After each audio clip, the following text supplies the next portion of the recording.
Assalamualaikum warahmatullahi wabarakatuh. Pagi semuanya. Ya, sekarang ini PKK kita udah masuk ke materi bab 3, yaitu tentang dokumen administrasi usaha. Jadi hari ini kita bakal mulai pertemuan pertama di materi bab 3 ini. Oke, langsung Ibu mulai aja ya materinya.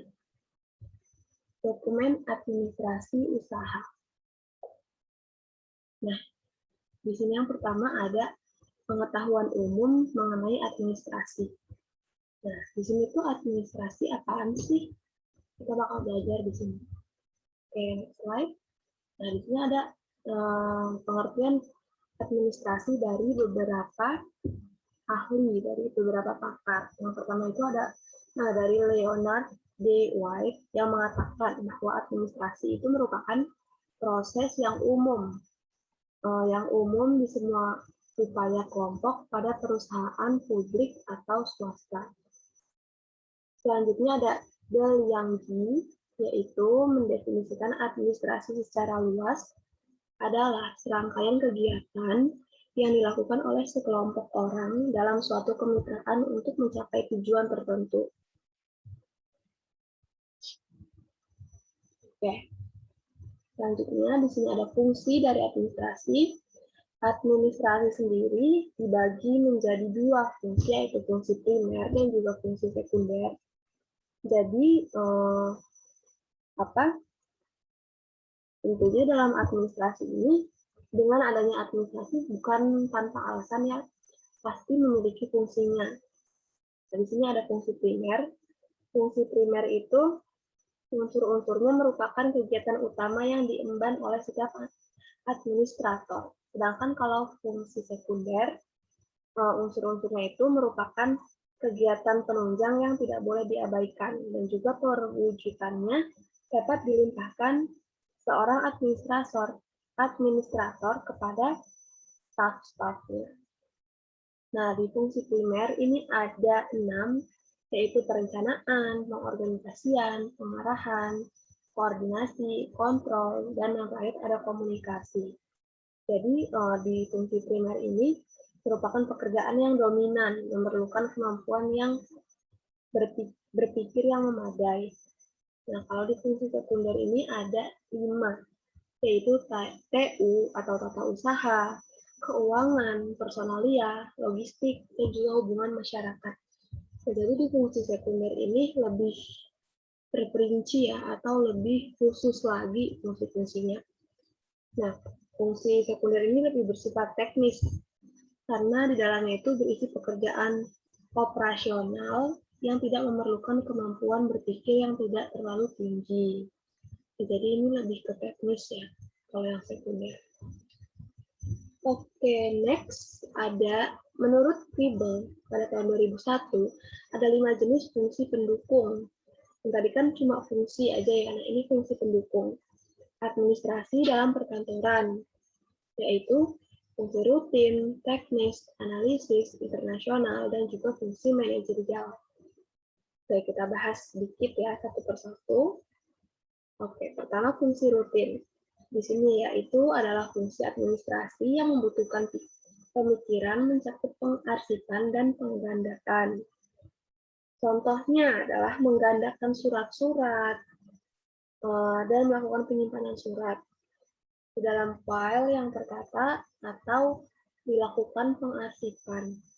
Yang kedua ada fungsi teknis, yaitu fungsi administrasi yang membutuhkan pendapat, keputusan, dan keterampilan perkantoran yang memadai. Oke, contoh dari fungsi teknis sendiri ini adalah mampu menggunakan berbagai perangkat software untuk melakukan pencatatan data. Yang ketiga ada fungsi analisis, yaitu fungsi administrasi yang membutuhkan pemikiran kritis dan kreatif disertai kemampuan mengambil keputusan. Contohnya yaitu mampu menganalisis data persediaan barang dan membuat keputusan pembelian barang. Yang keempat, fungsi interpersonal, fungsi administrasi yang membutuhkan penilaian dan analisis sebagai dasar pengambilan keputusan. Contohnya yaitu mampu menganalisis data untuk mengkoordinasikan tim. Nah, yang terakhir ada fungsi manajerial, yaitu fungsi administrasi yang membutuhkan kemampuan untuk melakukan perencanaan dan juga pemberian motivasi. Dan contohnya yaitu mampu mengolah data untuk menemukan strategi pengembangan usaha di tahun berikutnya. Oke, next slide. Ada unsur-unsur dari administrasi. Nah, unsur-unsur administrasi ini berkaitan dengan kegiatan yang sifatnya itu kerjasama dan mencakup bidang yang luas. Selanjutnya, di sini ada 3 unsur administrasi menurut De Liangqi. Yang pertama, kegiatannya melibatkan 2 orang atau lebih. Kegiatan administrasi itu nggak mungkin dilakukan sendiri ya, karena banyak sekali kerjaan job base-nya, jadi nggak mungkin administrasi ini dilakukan oleh 1 orang aja. Di sekolahan pun kegiatan administrasi, contohnya DPU, itu biasanya stafnya nggak cuma 1, pasti lebih dari 1 atau lebih dari 2 orang. Nah, yang kedua, kegiatan dilakukan secara bersama-sama. Ada tujuan tertentu yang hendak dicapai. Itu tiga unsur-unsur dari administrasi. Yang keempat, ruang lingkup administrasi. Nah, ini ada 5 ruang lingkup menurut De Liangqi lagi. Nah, yang pertama ini ada menghimpun. Adalah kegiatan mencari dan mengusahakan tersedianya segala keterangan yang tadinya belum ada atau berserakan sehingga siap untuk dipergunakan bila diperlukan.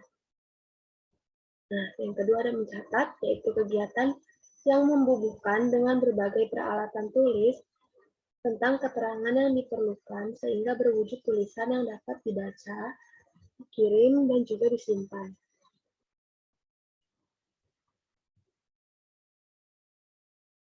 Next, lalu selanjutnya itu ada mengelola, yaitu kegiatan yang mengerjakan keterangan dengan maksud menyajikan ke dalam bentuk yang lebih berguna.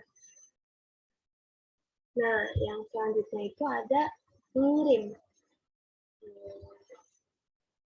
yaitu kegiatan yang menyimpan dengan berbagai cara dan alat dari satu pihak ke pihak lain.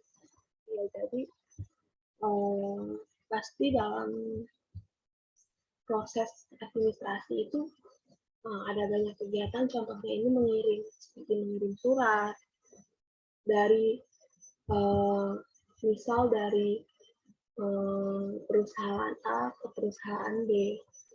Nah, suratnya itu bisa terdiri dari berbagai macam surat. Nanti bakalan dibahas lagi di sini. Lalu yang terakhir ada menyimpan, yaitu kegiatan menaruh dengan berbagai cara dan alat di tempat tertentu yang aman. Ya, karena dalam administrasi ini pasti kan melibatkan banyak surat. Pasti ada banyak surat juga yang bakalan berserakan atau nggak rapih kalau nggak disimpan dengan baik atau nggak kita arsip.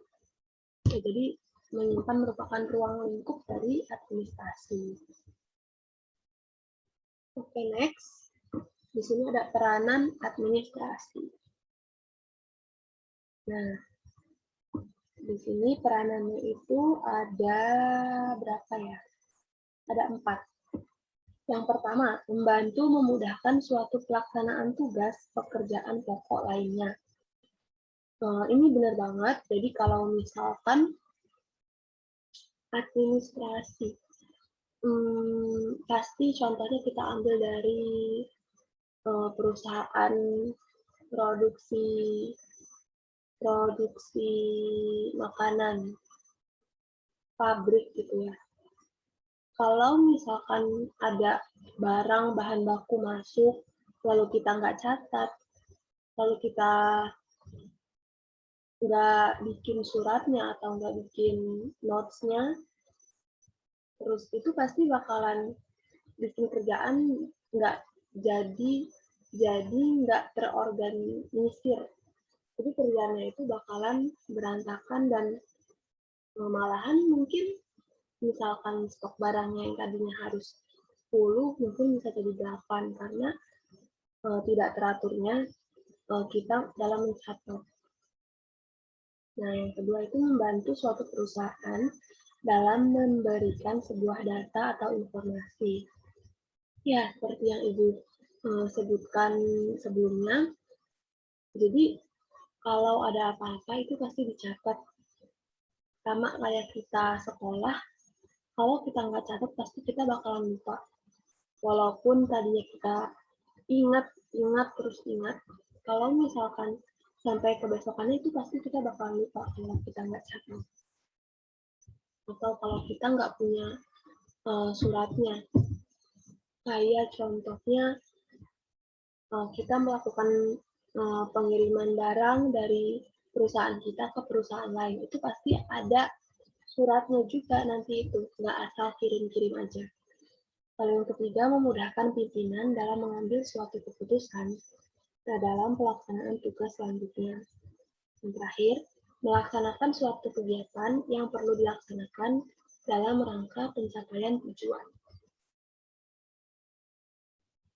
Next, jenis-jenis surat untuk usaha. Nah, sekarang kita bakalan belajar jenis-jenis surat yang tadi. Kalau tadi kan lebih ke teori ya, lebih ke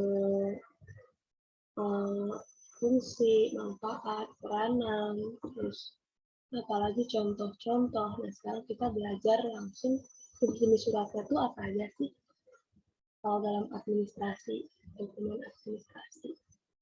Oke, jadi secara umum, surat niaga itu berisi tentang jual beli barang atau jasa, bisa juga tentang tawaran. Surat niaga ini sifatnya internal dan juga eksternal. Kalau yang internal ini digunakan untuk hubungan di dalam perusahaannya.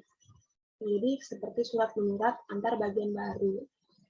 Jadi dalam suatu perusahaan itu pasti terdiri dari berbagai macam divisi atau berbagai macam divisi ya. Nah, setiap divisi itu saling berhubungan satu sama lain. Nah, mereka bekerja itu pasti ada surat apapun itu. Contohnya dari divisi produksi ke divisi purchasing itu pasti berhubungan karena purchasing ini divisi pembelian yang melaksanakan pembelian barang. Nah, kalau produksi ini kan yang memproduksi barang, jadi saling berkaitan. Oke, kalau yang eksternal, gimana ya? Nah, kalau yang eksternal itu digunakan untuk hubungan antara usaha dan pihak lain di luar usaha, contohnya supplier atau pembeli, itu masih banyak lagi. Nah, sekarang jenis-jenisnya. Ada surat perkenalan. Nah, ini merupakan surat niaga yang menjadi media promosi untuk memperkenalkan hasil produksi usaha. Nanti di slide akhir Ibu bakalan ngasih contoh surat perkenalan. Ya, jadi surat perkenalan ini biasa ya, kayak kita mempromosikan usaha kita, bisnis kita ke orang lain. Ini pakai surat perkenalan. Lalu surat penawaran. Merupakan surat yang diterbitkan oleh usaha untuk menawarkan barang yang dijual. Biasanya ini yang ditawarkan adalah konsumen. Lalu surat permintaan penawaran. Surat jenis ini dikirim oleh calon pembeli yang ditujukan kepada penjual. Nah, ada surat pesanan. Yaitu surat yang diterbitkan oleh pembeli dan ditujukan kepada penjual untuk keperluan pemesanan. Jadi pembeli jika ingin melakukan pemesanan ini harus mengeluarkan surat pesanan terlebih dahulu. surat konfirmasi pesanan. Nah, kalau yang surat konfirmasi ini diterbitkan oleh si penjual. Kalau si penjual itu udah mengkonfirmasi pesanan dari si pembeli. Surat pemberitahuan pengiriman barang. Nah, hal ini diterbitkan oleh penjual jika kedua belah pihak udah melakukan transaksi dari pembelian tersebut. Nah, yang selanjutnya surat penolakan pesanan. Ini biasanya dikirimkan oleh penjual kepada pembeli karena tidak bisa memenuhi permintaan si konsumen. Biasanya ada berbagai macam alasan kenapa pesanan tersebut ditolak, contohnya aja stoknya habis, atau stoknya tidak sesuai, atau masih banyak lagi ya alasannya. Yang selanjutnya ada surat pengaduan dikirim oleh pembeli kepada penjual karena adanya ketidaksesuaian dengan barang yang diterima.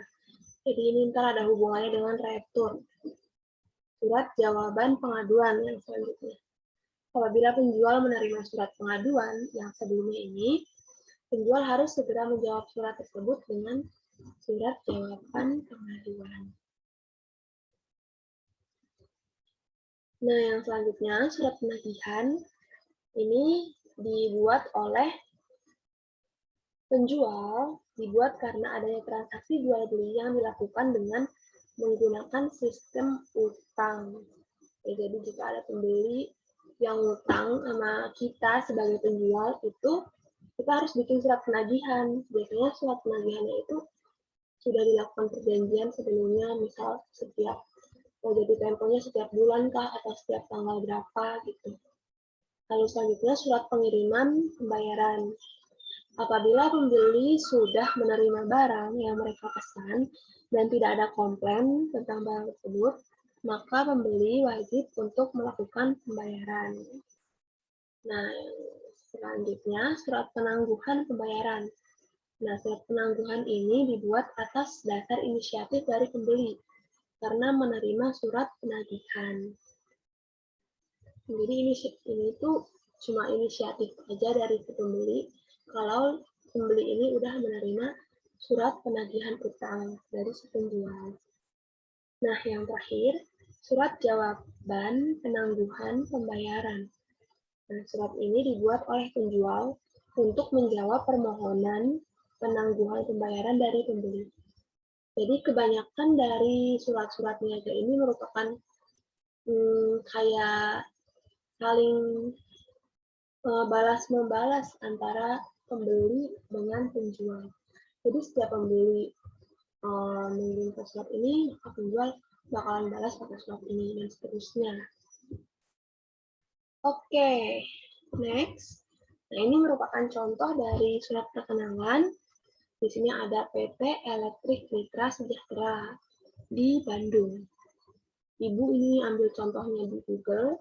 Jadi kurang lebih seperti ini ya kalau surat perkenalan. Intinya sih perkenalan dari bisnis kamu atau usaha kamu itu apa. Ya seperti ini kurang lebih. Nah selanjutnya di sini ada contoh surat konfirmasi pesanan.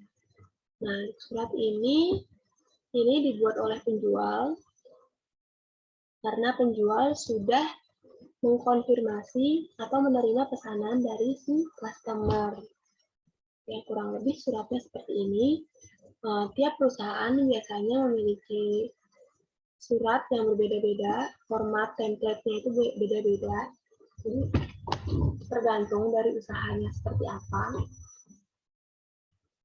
Lalu yang di sebelahnya ini ada surat penagihan pembayaran. Ya, lagi-lagi surat-surat ini dibuat oleh si penjual untuk menagih utang yang dimiliki oleh si pembeli. Jadi kalau pembeli melakukan transaksi tapi bayarnya itu utang, dan setiap jatuh tempo ini si penjual bakalan ngirim penagihan ke pembelinya. Oke, ya itu aja yang mau Ibu bahas kali ini. Semoga kalian semua paham. Ya, kalau masih ada yang bingung, kita bisa diskusi via Google Classroom, feel free, atau kalian bisa chat Ibu via WhatsApp kalau misalkan ingin menanyakan hal lain. Lalu, oh iya, soal tugas proposal, PowerPoint, dan juga output, itu kemungkinan itu bakalan Ibu undur deadline-nya. Nanti Ibu catat, Ibu tulis di Classroom kapan deadline-nya itu kapan. Ya, jadi karena kalian mungkin lagi sibuk dan banyak tugas, jadi Ibu mengundurkan waktu deadline-nya buat kalian. Terus, oh iya, jangan lupa absen buat hari ini maksimal sampai jam 12 siang. Ya, selebihnya Ibu bakalan tulis keperluan-keperluan Ibu yang mau Ibu sampaikan ke kalian di Google Classroom aja ya. Sekian dari Ibu. Wassalamualaikum warahmatullahi wabarakatuh.